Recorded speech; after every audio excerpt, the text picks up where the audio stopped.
आप देख रहे हैं सौगंध टीवी, सौगंध वतन की। दिक्कत ये है कि जब देश का कॉन्स्टिट्यूशन सबके लिए बराबर है और सभी कानून की दृष्टि में सब बराबर हैं, तो क्या हिंदुओं के साथ भेद क्यों किया गया? उधर हमारे सामने गुरुद्वारे हैं। गुरुद्वारे का पैसा आपको दिखाई दे रहा होगा कहाँ यूज हो रहा है। कहाँ यूज हो? वो सबको दिखाई दे रहा है। गुरुद्वारे से आपको सैकड़ों की संख्या में दिल्ली के अंदर आप देखोगे तो स्कूल मिल जाएंगे, कॉलेज मिल जाएंगे, हॉस्पिटल मिल जाएंगे। ये बहकी बात करते हैं, बहकानी बात करते हैं। इन्हें इसका दो ना है जवाब, क्या इसका पैसा आता कौन सी यूनिवर्सिटी में, कौन से कॉलेज में, कहाँ जो है का उसका खर्च हो रहा है? दिल्ली की सरकार को मोदी जी ने बेपैर की सरकार कर दिया। नमस्कार, आप देख रहे हैं सौगंध टीवी और मैं हूं आपके साथ राधिका शर्मा। अगर बात की जाए धार्मिक मंदिरों की, मस्जिदों की, या फिर गिरजाघरों की या गुरुद्वारों की, बात की जाए मंदिरों से जो जितना भी धन राशि चंदे के रूप में इकट्ठा होती है वो गवर्नमेंट के अंडर में जाती है। वहीं जनता ये जानना चाहती है कि जो मस्जिदों में चढ़ावा चढ़ता है वो कहाँ जाता है, या जो गिरजाघर में पैसा आता है वो कहाँ जाता है। तो क्या कहना चाहेंगे सर आप, क्या दिक्कत है आप?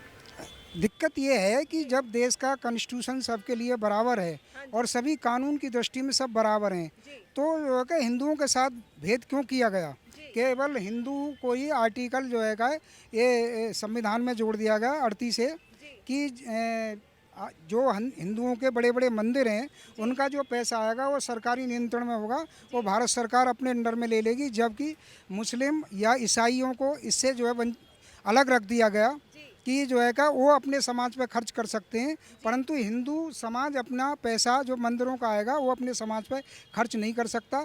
तो ये सबसे बड़ी विवेचनाकारी नीति है और इसकी जिम्मेदार केवल कांग्रेस है, जिसने आर्टिकल 38 ये बनाया और आर्टिकल 30 ये घेर दिया गया कि हिंदू लोग अपनी जो है का धार्मिक शिक्षा अपने स्कूलों में या अपने शैक्षणिक संस्थानों में नहीं दे सकते हैं, जबकि मुसलमान या ईसाई अपने धर्म की शिक्षा अपने शैक्षणिक संस्थानों में दे सकते हैं। यह भी हमारे कॉन्स्टिट्यूशन में विवेचनाकारी कानून जो है का कांग्रेस ने ही लागू किया था। तो इस देश के साथ जो है दोयम दर्जे का जो हिंदू को बना दिया गया और आर्टिकल 1956 में नेहरू ने ये जो है घेर दिया गया। 1956 में एक कानून बनाया था कि जो है जितने भी हिंदू कोड बिल जो है बनाया गया, जबकि मुस्लिम कोड बिल नहीं बनाया गया। हिंदुओं को उसी 1937 का जो कानून था जो जिन्ना ने बनाया था 1937 का, कि आपको इस बात की छूट दी जाती है कि आप 4 शादी कर सकते हो और आपको तलाक भी तुम दोगे तो उसको गुजारा भत्ता देने के भी आप अधिकारी नहीं हो, हकदार नहीं हो। क्या कहना चाहेंगे सर, जिस तरह से दिक्कतें हैं, परेशानियां हैं कि हिंदुओं का जो चढ़ावा है वो सरकार के पास जाता है, शिक्षा के प्रति बोला गया है कि हिंदू जो है अपने धर्म की किताबें नहीं पढ़ा सकते हैं, क्या कहेंगे आप? देखो, चढ़ावे वाली बात जो है ना, मंदिर में भी चढ़ावा चढ़ता है, गुरुद्वारे के अंदर भी चढ़ावा चढ़ता है, मंदिर मस्जिद में भी चढ़ता है चढ़ावा। आप देखते हो कि मंदिर वाले पैसे को कहाँ यूज कर रहे हैं। कितने शिक्षण संस्था मंदिर वालों ने बनाए हैं वो हमारे सामने मौजूद है। कितने मंदिर वालों ने हॉस्पिटल बनाए हैं, उसको देखते हुए सरकार ने पैसा कब्जे में लिया है कि पैसा जा कहाँ रहा है। उधर हमारे सामने गुरुद्वारे हैं। गुरुद्वारे का पैसा आपको दिखाई दे रहा होगा कहाँ यूज हो रहा है। कहाँ यूज हो रहा है? वो सबको दिखाई दे रहा है। गुरुद्वारे से आपको सैकड़ों की संख्या में दिल्ली के अंदर आप देखोगे तो स्कूल मिल जाएंगे, कॉलेज मिल जाएंगे, हॉस्पिटल मिल जाएंगे। विश्व का, मेरे अनुमान से विश्व का सबसे बड़ा हॉस्पिटल, जहाँ पर A to Z फ्री है। आपका रहना सहना खाना पीना इलाज सब कुछ फ्री है। जो बाला ये बना हुआ है यहाँ पर सरा काले खां के पास, स्कूल भी बने हुए हैं और लाखों लोग लंगर भी खाते हैं। मंदिरों के पास भी लंगर होते हैं। पर लंगर में होता क्या है कि चढ़ावा आया मंदिरों में 100 करोड़ का, हुआ खर्च लाखों रुपए, तो बाकी पैसा जाता कहाँ है? आप देखते हो मंदिर के अंदर जो पुजारी बैठा होता है वो करते क्या है कि मैंने 5 रुपए चढ़ाए, आपकी ओर हाथ है 5 का है, आपकी ओर 10 का हाथ है तो आपके पास गया। दूसरे ने 100 का चढ़ाया, आपस में बंटवारा होता है। 1000 वाला 1000 के पास, उसके लिए कुछ गया। तो मंदिर का पैसा सही तरह से यूज क्या हो। लगता है ये जो मंदिरों का कोई जवाब जो नहीं है। मंदिरों का पैसा है ये आपस में बंटवारा होता है? ये देखो इन पर कोई जवाब नहीं है। इन्होंने ये नहीं कहा कि मस्जिदों का या जो है कि ईसाइयों के गिरजाघरों का जो चढ़ावा उस पर ये बोल नहीं सकते, क्योंकि इनके पास कोई तर्क नहीं है, कोई जवाब नहीं है इन लोगों के पास में। ये बहकी बात करते हैं, बहकानी बात करते हैं। इन्हें इसका दो ना है जवाब कि इसका पैसा आता कौन सी यूनिवर्सिटी में, कौन से कॉलेज में, कहाँ जो है कि उसका खर्च हो रहा है।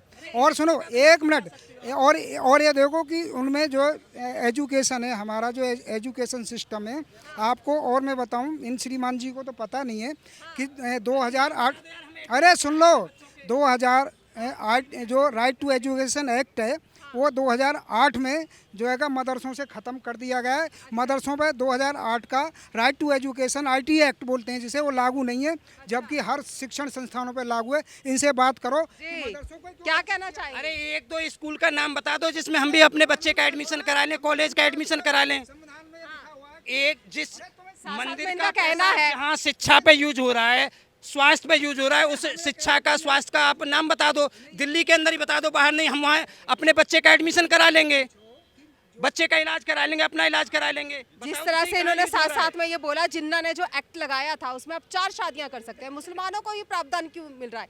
तो क्या लगता है कि हिंदुओं को भी प्रावधान मिलना चाहिए था? मैम देखो, जो शादी वाला जो इन्होंने बोला है वो ठीक है, इन्होंने शादी वाला बोला है, पर शादी में मुसलमानों के लिए बोला है। तो अब मोदी जी को हमने चुना, दूसरी सरकारों ने गलत काम किया, उनको, उन सरकारों को हटाया।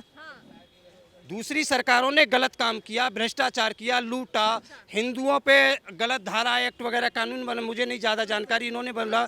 तो उसके लिए हमने सरकार को चेंज किया। अब जो सरकार ने अच्छे काम किए हैं उन कामों को बता दें कि भाई मुसलमानों के ऊपर ये प्रतिबंध सरकार ने लगा दिया। उस काम क्या अच्छे काम किया है सरकार ने? भारत सरकार यूसीसी का जो कानून ला रही है उसी को हटाने के लिए ला रही है। वो जो 4-4 शादी वाला सिस्टम है वो अलग हो जाएगा, ला रही है। परंतु इनको ये बात नहीं है कि राजीव गांधी ने सुप्रीम कोर्ट का नियम बदल दिया था 1986 में। सुप्रीम कोर्ट ने साहबानों केस में कहा था कि गुजारा भत्ता जो है का कोई मुस्लिम परिवार अगर वो जो है तलाक दे देगा तो गुजारा भत्ता देने के लिए हकदार होगा।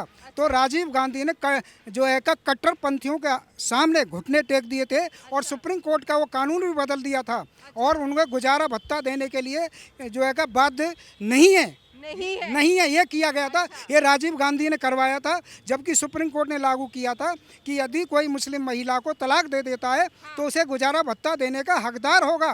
परंतु राजीव गांधी ने 1986 में इस फैसले को सुप्रीम कोर्ट के को बदल दिया और गुजारा भत्ता देने के लिए मुस्लिम परिवार उसका जो है उत्तरदायी नहीं है। जो भी सरकार देश के अंदर आई है उस सरकार ने जनता को अपना वोट बैंक, अपनी सत्ता को बचाने के लिए यूज किया है। उसका साक्षात प्रमाण दिल्ली की सरकार है। दिल्ली की सरकार को मोदी जी ने बेपैर की सरकार कर दिया। उसके बाद कोर्ट में गए, कोर्ट से दिल्ली सरकार जीती, तब भी मोदी जी की, गृह मंत्रालय की, अमित शाह जी की नहीं चली, तो उन्होंने बिल पास किया। उसका साक्षात प्रमाण है। जो भी सरकार आई है उसने अपने लिए यूज किया, जनता के लिए नहीं कुछ किया, जनता के लिए यूज नहीं किया। दिल्ली की आपको कानून व्यवस्था के लिए पूरा, दिल्ली में चुनाव होने की जरूरत ही नहीं है, पूरा यूज कर लिया, पूरा यूज किया ना। तो दिल्ली की में सरकार का चुनाव का मतलब क्या है? तो जो भी सरकार आई है, जो भी सरकार आई है उसने जनता को अपने लिए यूज किया है, न कि जनता के लिए फायदा के लिए यूज किया है। आप देख रहे हैं सौगंध टीवी, सौगंध वतन की।